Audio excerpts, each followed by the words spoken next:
আমি এখন দাঁড়িয়ে আছি গাবতলী বাস টার্মিনালের পুলিশ ফাঁড়িতে। এই পুলিশ ফাঁড়িতে বসবাসরত পুলিশ বাহিনীর সদস্যগণ অত্যন্ত জরাজীর্ণ একটি ভবনে তারা বসবাস করতে বাধ্য হচ্ছেন, অফিস করতে বাধ্য হচ্ছেন। এখানে দেখে আমি সত্যিকার অর্থে খুবই শকড হয়েছি যে যারা আমাদের নিরাপত্তার দায়িত্বে নিয়োজিত তাদের আবাসন ব্যবস্থা এত দুর্বল কেমন করে হয়। আরও একটি জিনিস লক্ষ্য করলাম যে এটার এই ফাঁড়ির একাংশ 5ই আগস্ট বিপ্লবের সময় যে হামলা হয়েছিল সেখানে ধ্বংসপ্রাপ্ত হয়ে গিয়েছে। তাদের থাকার জায়গা একেবারে যথেষ্ট নয়। তাদেরকে খুবই অল্প জায়গায় গাদাগাড়ি করে থাকতে হচ্ছে। পরিবেশ অস্বাস্থ্যকর এবং এমন পরিবেশে তারা থাকলে তাদের অসুস্থ হওয়াটা, তারা কীভাবে সুস্থ আছেন এটা আমাদের কাছে প্রশ্ন। তার উপর সামনে কোরবানি ঈদ আসছে, এ জায়গায় অনেক লোকের সমাগম হবে।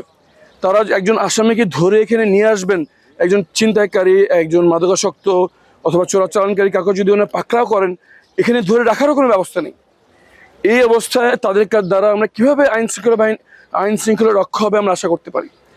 আমি মর্মাহত। আমি অবিলম্বে আপনাদের মাধ্যমে স্বরাষ্ট্রমন্ত্রী, পুলিশের ঊর্ধ্বতন কর্তৃপক্ষ যারা আছেন, আইজি পুলিশ এবং ডিএমপি কমিশনার যারা আছেন, ঢাকা উপকমিশনার যারা আছেন, সবার কাছে আবেদন করছি অবিলম্বে এই জায়গা মেরামতের ব্যবস্থা করা হোক। বাত ব্যথা, প্যারালাইসিস কিংবা আর্থ্রাইটিস, আধুনিক ফিজিওথেরাপি ও পুনর্বাসন চিকিৎসায় নির্ভরযোগ্য নাম ডিপিআরসি। এখানে একটি ব্র্যান্ড নিউ বিল্ডিং হওয়া উচিত যাতে সবাই সুরক্ষিতভাবে স্বাস্থ্যকর পরিবেশে তারা থাকতে পারেন। এবং আমরা আমাদের স্থানীয় ব্যবসায়ী এবং আমরা যারা আছি আমরা চেষ্টা করব আমাদের পক্ষ থেকে ওনাদের কিছু সহযোগিতা করার জন্য, যাতে ওনারা একটি আপাতত যারা তারা কাজ চালিয়ে নিতে পারেন।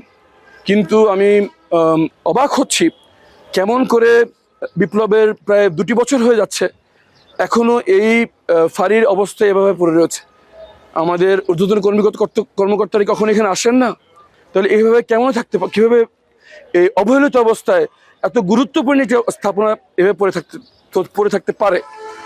আমি ইনশাআল্লাহ এই বিষয়টি নিয়ে ঊর্ধ্বতন কর্তৃপক্ষের কথা বলবো এবং দ্রুততম সময়ে এখানে যেন একটি উন্নত মানের স্থাপনার ব্যবস্থা করা হয়। যারা আইন শৃঙ্খলা নিয়োজিত আছেন তারা খুব অল্প জনশক্তি নিয়ে অনেক বড় এলাকা তাদের পাহারা দিতে হয়। তাদেরকে যেন অন্তত আবাসন সংকটে থাকতে না হয়, অস্বাস্থ্যকর পরিবেশে থাকতে না হয়, এই জিনিসটি দেখা আমাদের সবার দায়িত্ব। অবিলম্বে সরকারের দৃষ্টি আকর্ষণ করছি এবং স্থানীয় যারা আছেন তাদের সবার দৃষ্টি আকর্ষণ করছি।